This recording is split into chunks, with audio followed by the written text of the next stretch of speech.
অক্টোবৰ তাৰিখে আমি আবেদনৰ পোৰ্টেল মুকলি কৰি দিম যাতে আৰু ৭৫,০০০ হিতাধিকাৰীক আমি অতি সোনকালে এই ধন আমি মুকলি কৰি দিব পাৰো। আজি আমি 30 অক্টোবৰত কথা কৈ আছো আৰু 10 নৱেম্বৰত ৰাতিপুৱা 12 বজাৰ আগতে আপোনালোকৰ বেংকৰ একাউণ্টত 25,000 টকাকৈ আৰু জমা হ'ব। আজি 25,000 ল'ৰা ছোৱালীক আমি মাতিছো। আন বহুত ল'ৰা ছোৱালীয়ে অপেক্ষা কৰিছে যে আৰু বাকি ৭৫,000 ল'ৰা ছোৱালীয়ে কেতিয়া এই আঁচনি পাব। এই অহা মাহৰ 5 অক্টোবৰ তাৰিখে আমি আবেদনৰ পোৰ্টেল মুকলি কৰি দিম যাতে আৰু ৭৫,000 হিতাধিকাৰীক আমি অতি সোনকালে এই ধন আমি মুকলি কৰি। শ্ৰদ্ধাৰ যুৱক যুৱতী বন্ধু বান্ধৱীসকল, আমাৰ লক্ষ্য 2 লাখ ল'ৰা ছোৱালীক আমি সৃষ্টি কৰা। মোৰ প্ৰচেষ্টা হ'ব যে এই প্ৰক্ৰিয়া যদি সফল হয় পৰৱৰ্তী দিনত আৰু 1 লাখ যুৱক যুৱতীৰ বাবে এই আঁচনি আমি মুকলি কৰি দিব খুজিছো।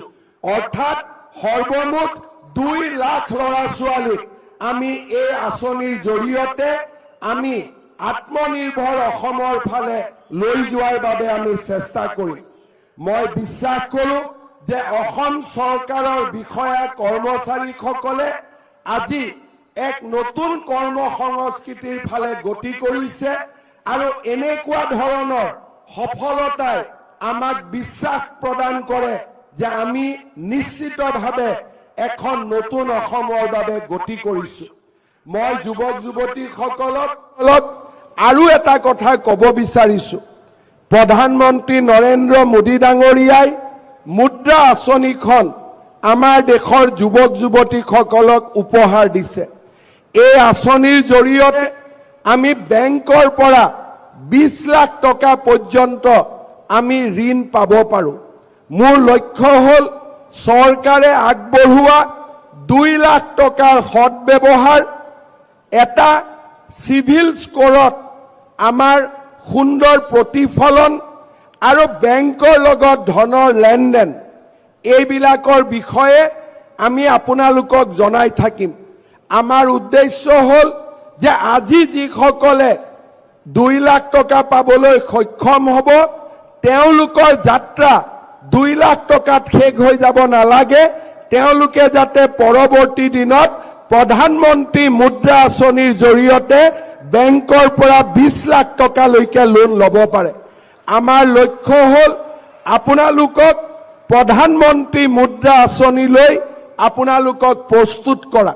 মই প্ৰধানমন্ত্ৰী ডাঙৰীয়াৰ লগত এই আঁচনিখনৰ বিষয়ে আলোচনা কৰিছিলোঁ আৰু তেওঁ মোক কৈছে যে যিবিলাক ল'ৰা ছোৱালীয়ে 2 লাখ টকা ভাল কৰি ব্যৱহাৰ কৰিব, প্ৰধানমন্ত্ৰী ডাঙৰীয়াক মই কওঁতে তেওঁ মোক কৈছে যে লাগিলে অসমত প্ৰধানমন্ত্ৰী মুদ্ৰা যোজনাৰ যি লক্ষ্য সেই লক্ষ্য মই বঢ়াই দিম যাতে প্ৰতিগৰাকী সফল যুৱক যুৱতীয়ে মুদ্ৰা লোনৰ ভৱিষ্যতৰ দিনত অধিকাৰী হ'ব পাৰে। মই বিশ্বাস কৰোঁ আজি যদি এই 1 লাখ ল'ৰা ছোৱালীক আজিৰ 25,000 পৰৱৰ্তী দিনৰ ৭৫,000 আৰু তাৰ পিছত 1 লাখ, এই 2 লাখ ল'ৰা ছোৱালীক যদি আমি প্ৰধানমন্ত্ৰীৰ মুদ্ৰা আঁচনিলৈকে লৈ যাব পাৰোঁ তেতিয়া আমাৰ অসমৰ সামগ্ৰিক যিটো পৰিৱেশ সেই গোটেই পৰিৱেশটো সলনি হৈ যাব। আগত অসমৰ মানুহৰ বিশ্বাস আছিল যে বেংকে আমাক লোন নিদিয়ে, কিন্তু আজি লাহে লাহে সেই পৰিৱেশবিলাক সলনি হৈছে। চলিত বৰ্ষৰ 31 মাৰ্চলৈকে অসমৰ ক্ষুদ্ৰ আৰু মজলীয়া উদ্যোগলৈকে বেংকে 29,000 কোটি টকাৰ লোন আগবঢ়াইছে, যি আগত কেতিয়াও অসমত সম্ভৱ হোৱা নাছিলে। চলিত বছৰৰ 31 মাৰ্চলৈকে যদি ক্ষুদ্ৰ আৰু মজলীয়া উদ্যোগ আৰু ব্যৱসায়ী গোটেইবিলাকক যদি আমি ধৰি লওঁ, যোৱা বছৰটোত বেংকে 37,000 কোটি টকা লোন অসমৰ যুৱক যুৱতী আৰু ব্যৱসায়ীসকললৈকে আগবঢ়াইছে। অসমৰ আত্মসহায়ক গোটৰ মহিলাসকললৈকেও বেংকে বৰ্তমান ব্যাপক লোন আগবঢ়াইছে। সেইবাবে মই আমাৰ যুৱক যুৱতীসকলক অনুৰোধ কৰিম, এই টকাখিনিৰ আপোনালোকে সৎব্যৱহাৰ কৰক। আপোনালোকক আমি সহায় কৰিম। ভৱিষ্যতৰ দিনত আপোনালোকে যাতে প্ৰধানমন্ত্ৰী মুদ্ৰা আঁচনিৰ লোন পাব পাৰে, তাৰ বাবে আমি আপোনালোকক উপযুক্তভাৱে গঢ়ি তুলিবলৈ চেষ্টা কৰিম। আপোনালোকে মাত্ৰ আমাক সহায় আৰু সহযোগিতা কৰক।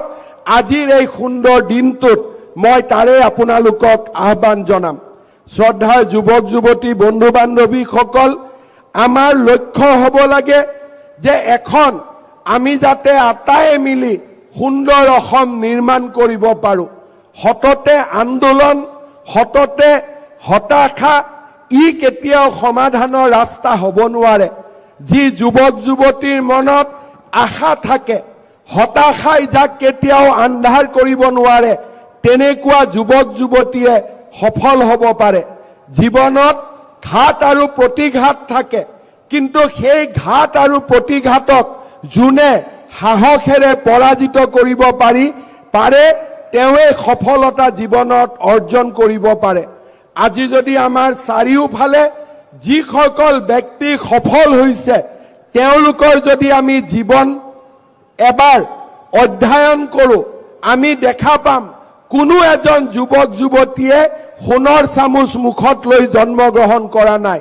সেইসকল যুৱক যুৱতীয়েহে সফল হৈছে যোনে জীৱনক সংগ্ৰাম বুলি স্বীকাৰ কৰিছে।